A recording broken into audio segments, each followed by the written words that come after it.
So being an education major, one of the most valuable things I took away from my experience was learning more about different education systems around the world.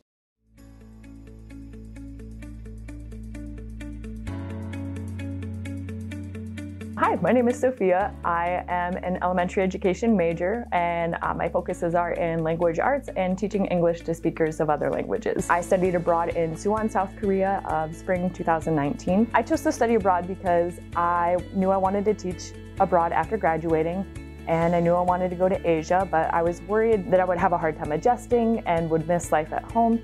So study abroad was my trial run, per se, of living life in another country, and needless to say, I absolutely loved it. One of my favorite parts about my program was that there was lots of clubs and organizations to join on campus. While I was there, I ended up joining a language exchange club, and this is where I met most of my local student friends that I'm still in contact with to this day. So they were able to help me with my Korean language skills, and I could help them with their English language skills as well.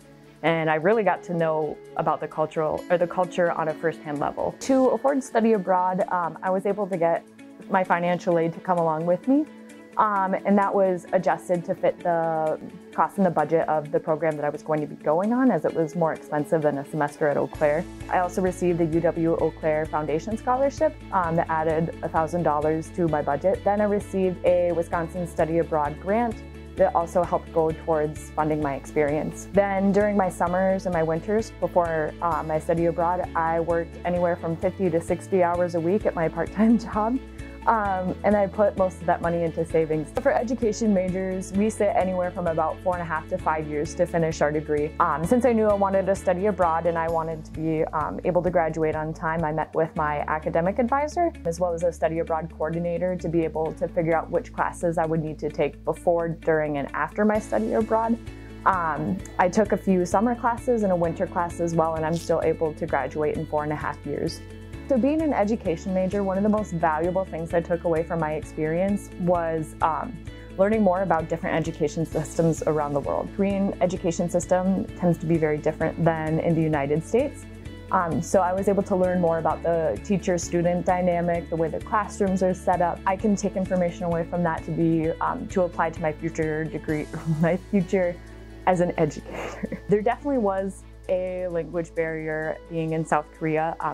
A lot of people do speak English, but it definitely helps to know the language while you're there. Before I went abroad, I taught myself how to read and write Korean so that when I went abroad, I could start taking actual grammar courses and things like that. And that was very helpful for navigating daily life. I was able to order food. I even bartered to get $5 off a hat at a market. So you definitely improve very quickly living and learning the language in the actual country. So it was very easy to overcome that language barrier. Just do it. Definitely, my biggest advice would be go somewhere that you would have least expected to go. It might end up being the best experience that you ever have done in your life. So definitely look at those countries that have the language barriers.